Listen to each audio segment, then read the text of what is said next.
As a longshore worker, you load and discharge various goods to and from vessels. You work near the water, and you face a variety of hazards that change on a daily basis. There aren't many jobs in this world that match those characteristics. Being a longshore worker is a unique job, and so is the cargo you handle. Breakbulk, project, and heavy lift cargoes vary greatly in size, shape, weight, and center of gravity. Whether you handle forest products, super sacks, palletized goods, skidded cargo, crates, heavy lifts, or specialized project cargo, you must recognize the hazards you face and know how to protect yourself. If you don't take the right precautions and follow safe work practices, you may face the potential for serious bodily injury or even fatality. Some of the most common injuries that occur while handling this type of cargo include falls, strains, and sprains, or involve being struck by something or caught between two objects. Because breakbulk cargo varies so much, there is not a one-size-fits-all approach to working with these materials. However, there are some general principles to know and follow in order to work safely.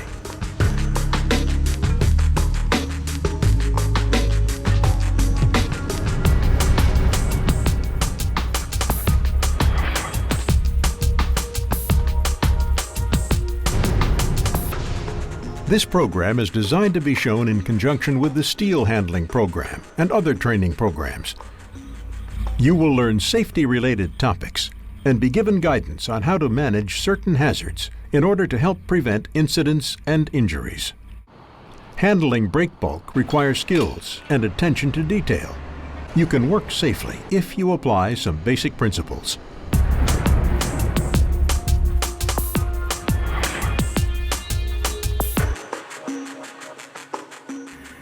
One of the leading causes of serious bodily injury and fatalities in cargo handling is workers being struck by mobile equipment such as over-the-road trucks, forklifts, and yard tractors. Whether you are working in a warehouse, assigned to the dock, in the hold of a vessel, or just passing through a work area, you will be in the vicinity of this equipment and exposed to the hazards they present. High-capacity forklifts have a large counterweight that at times may obstruct the view of the operator.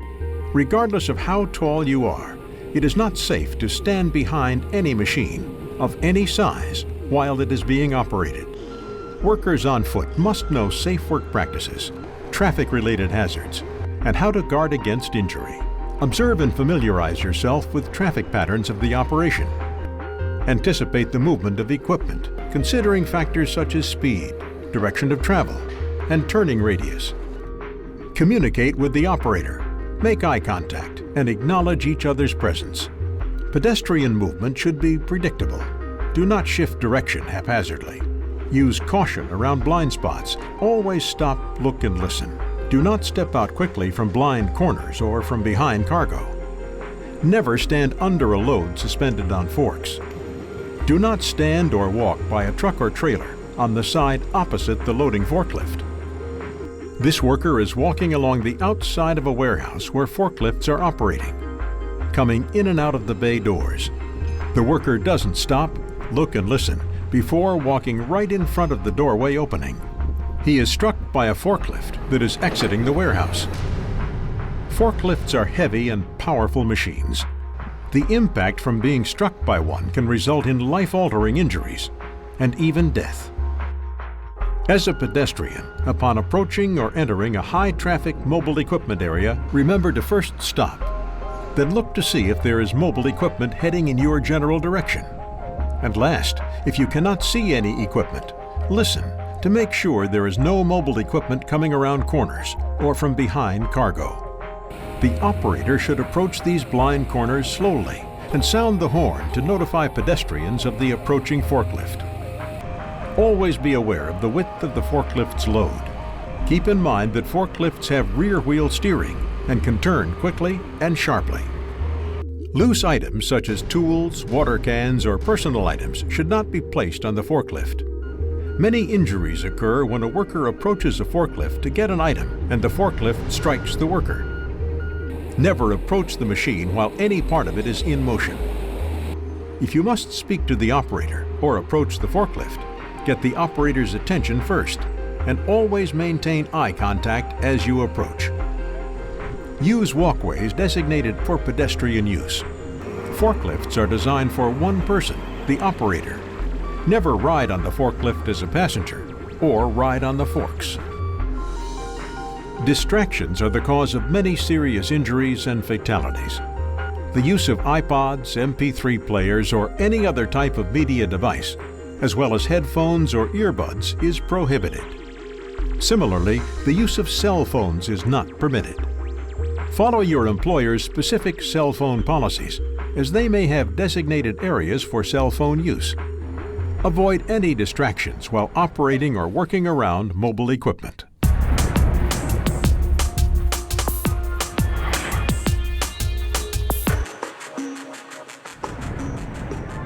Overhead loads are a constantly recurring hazard when handling cargo. Always be aware of cargo as it is being discharged out of or loaded into cargo holds. Never stand, walk, or work under the pathway of a suspended load. And never turn your back on a suspended load. If you are in the cargo hold, position yourself in protected areas such as recessed stairwells or under the overhead wings. Keep in mind, cargo will not necessarily fall straight down. Instead, it could spread after the fall and affect a larger area. You are not fully protected just because you are not directly under a load. Another common hazard is being caught between the load and another object, like the ship's bulkhead or other cargo. Many severe and fatal injuries have occurred from this type of hazard. Always have an escape route should the load unexpectedly swing in your direction. Always consider your position and determine if there is a possibility that you could be caught between the load and another object. When preparing to hoist a load, notice the position of the crane's running block, which should be directly above the load.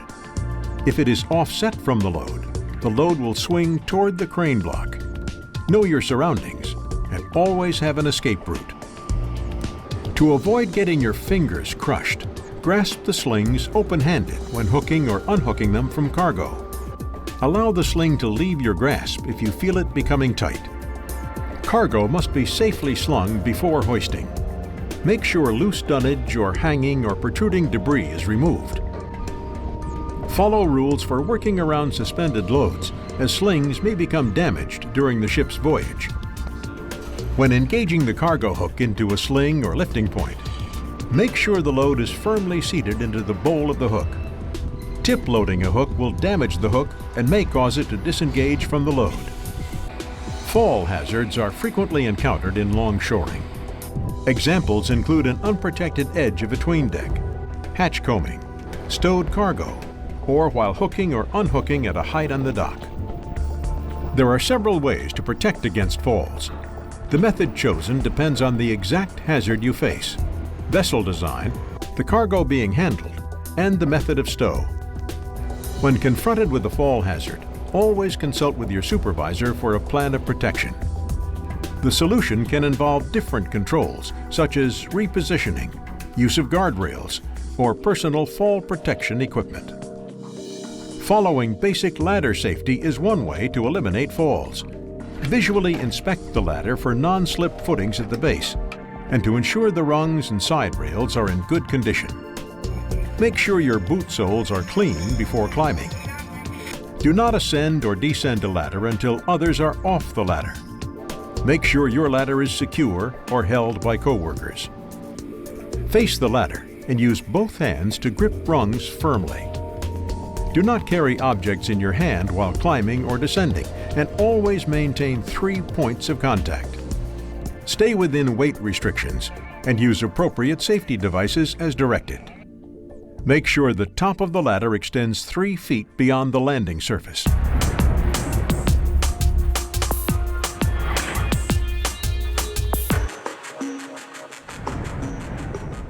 A flag person must be knowledgeable with and use recognized hand signals. Multiple people trying to signal the crane operator can be confusing and dangerous. There should only be one designated flag person for each crane. As the flag person, position yourself so you have a clear, unobstructed view of both the load and crane operator, and you are free of exposure to a fall hazard. Do not flag directly underneath the crane boom, and do not sit or stand on hatch combings. This flag person chose an unsafe position from which to flag. He is on the combing and at the edge of a 60-foot drop into the hatch. As he leans in to see the cargo on the inshore side of the hatch, he loses his balance and falls into the cargo hold, lands on the tank top, and is killed. The flag person should never have been on the combing under any circumstances. A safer guarded position where he could see both the cargo in the hold and the crane operator would have been a better choice. If ever there is not a guarded position available, be sure you wear fall protection equipment. If you must flag next to a fall hazard, wear a full body harness tied off to an appropriate anchor point. Anchor points need to meet certain criteria for strength. Check with your supervisor when selecting anchor points. Notify workers below when there is an overhead load approaching or gear descending into the work area. Never direct the crane operator to bring a load into an area that exposes workers to an overhead load. Before the load is hoisted, make sure you verify that all personnel are clear and that the load is safely slung and stable.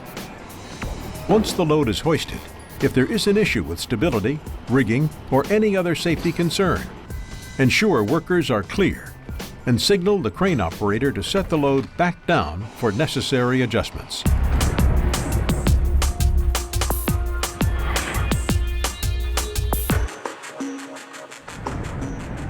Radios are often used for convenience and speed of communication. When used properly, they make the job site safer. If you are issued a radio, remember the following safe practices. Each crane should be on a separate channel. Test the radio for proper function before using it. If there is a problem, report it immediately and request a replacement. Use recognized commands to avoid confusion. Always speak clearly into the microphone. Make sure your communication is strictly job-related. No personal conversations or comments are permitted. As a backup, everyone should know all approved hand signals.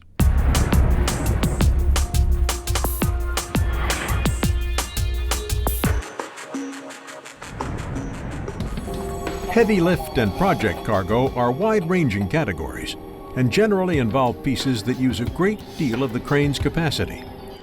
These pieces vary in size and shapes that affect center of gravity. They are not duty cycle and therefore require pre-planning on the part of the stevedore. Usually, this type of cargo has been engineered to be lifted from designated lifting points and may have specific lifting instructions. Your supervisor will explain the specific lift plan, but there are some general work practices to keep in mind. You may need to use portable ladders or a personnel basket in order to reach the approved lifting or lashing points. Forklift-mounted man baskets need to be properly secured to the carriage of the forklift. Check ladders for condition before use. Place the ladder at a safe angle with the base on a stable surface. Maintain 3 points of contact. Fall protection may be required on some larger pieces. Check with your supervisor on the requirements of this safety gear and anchor points. When delashing general cargo, always follow the direction of your supervisor. If you have any questions or concerns, clarify with the supervisor before you begin delashing. Only hook up to designated lifting points. If these are not clearly marked, you will need to verify the lifting points with the supervisor. A 100-ton transformer was being prepared for discharge from the hold of a vessel. While positioning the lifting slings, a critical mistake was made. Rather than sling the piece at the lifting trunnion, the sling was placed under a protruding flange that was adjacent to the lifting trunnion. When hoisted with this improper rigging, the piece was lifted about 1 foot from the tank top before the flange sheared off from the weight. The piece fell back down to the tank top and was severely damaged. Aside from costly delays and repairs, this created a significant safety hazard. This type of oversight can lead to serious injury or fatality. Always make sure you communicate with supervision on the lift plan for specialized cargo.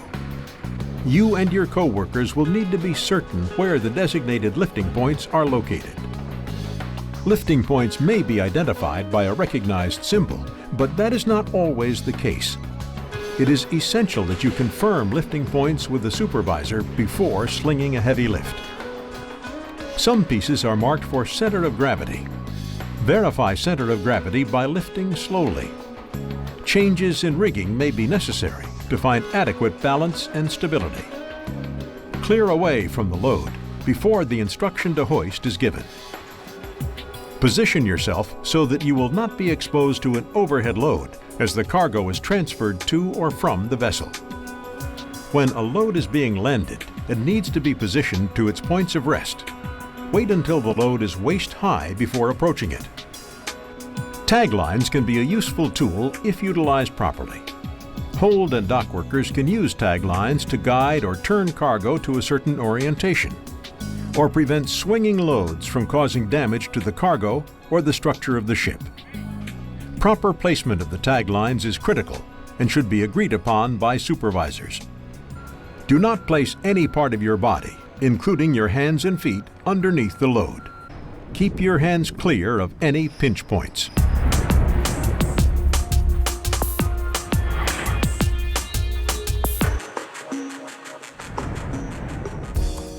Super sacks, plywood, and KLB share similar hazards and handling methods. Never smoke around these materials.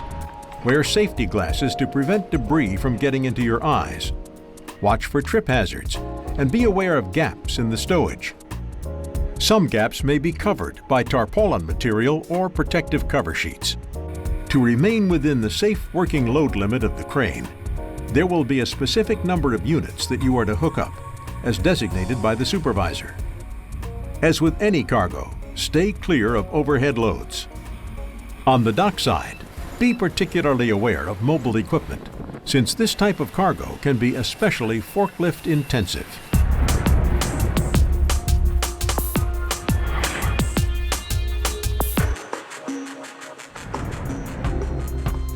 Pulp is another common commodity with its own specific safe handling procedures. If you are required to throw airbags into the hatch, make sure there is no one working below. If you are unsure, ask your supervisor for direction. There are some basic safe work practices for handling pulp. No smoking is permitted in the pulp sheds. Smoking is allowed in designated areas only. Do not enter a rail car unload working zone until the mobile equipment operator has completed the lift. All pulp wires should be checked prior to stockpiling. Report broken wires to your supervisor and set aside for rebanding. When loading pulp in over-the-road trucks, ensure the truck driver does not remove wheel chocks or raise landing legs until loading is complete. Never drive pick trucks or over-the-road vehicles on any working railcar apron. Keep pulp sheds tidy and free of contamination. Hold stickers by the sides when placing them.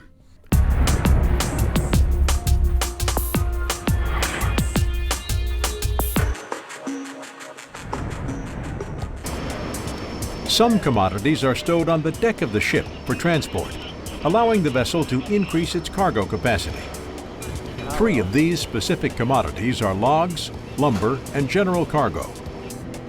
When lashing to the deck of the ship, every precaution must be taken to ensure that the contents arrive at their destination safely and in one piece.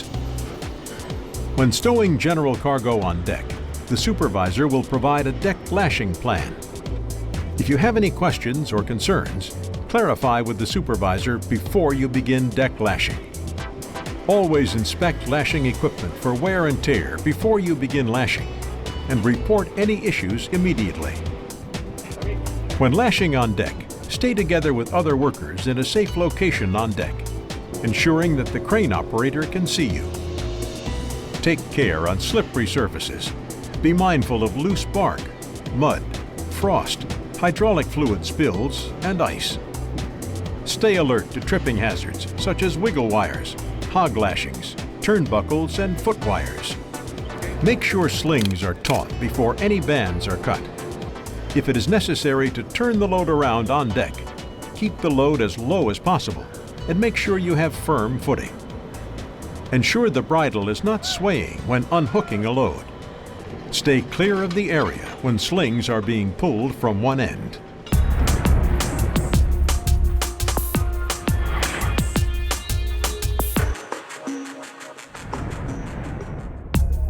In this program, we explained how to work safely around mobile equipment and described the most common hazards you face handling breakbulk cargo. We covered safe operations for flagging and how to use radios properly. We described safe work practices for handling heavy lift, project cargo, and crates, as well as super sacks, plywood, KLB, and pulp. Finally, we covered general lashing principles and some of the basic safety principles to follow no matter what type of cargo you handle. As a longshore worker, you will encounter many hazards in the work environment, and Breakbulk has unique requirements for safe handling. But you can stay safe every day if you include the principles described in this program into your work practices.